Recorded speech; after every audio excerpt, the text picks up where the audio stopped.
Confirm, balik ABS-CBN Studios at Star Cinema. Matapos ang phenomenal success ng pelikulang Rewind, muling magtatambal sa malaking proyekto ang real-life couple na sina Dingdong Dantes at Marian Rivera sa upcoming movie na Remember.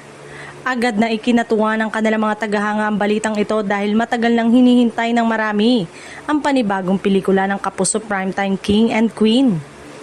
Ang pelikula ay isang collaboration ng ABS-CBN Studios, Star Cinema, APT Entertainment, Agosto 2 Pictures at Regal Entertainment. Napawang kilala sa paglikha ng mga dekalibreng pelikula na tumatatak sa mga manonood.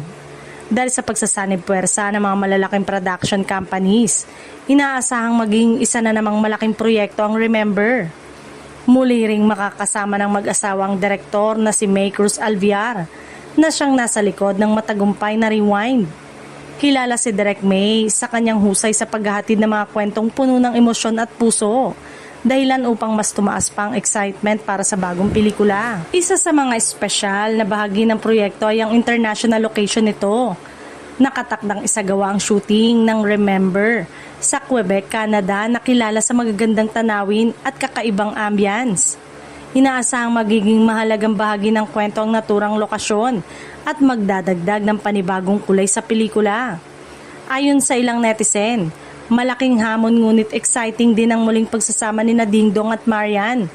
Matapos ang napakalaking tagumpay ng Rewind, marami ang naniniwalang taglay ng dalawa ang kakaibang chemistry na patuloy na minamahal ng mga manonood sa loob ng maraming taon.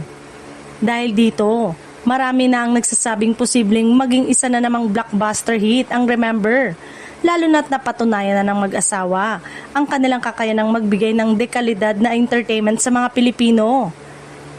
Inaasahang mapapanood ang Remember ngayong 2026 at habang papalapit ang pagsisimula ng production, mas lalo pang tumitindi ang pananabik ng mga tagahanga na muling makita sa malaking screen ang isa sa pinakaminamahal na mag-asawa sa showbiz.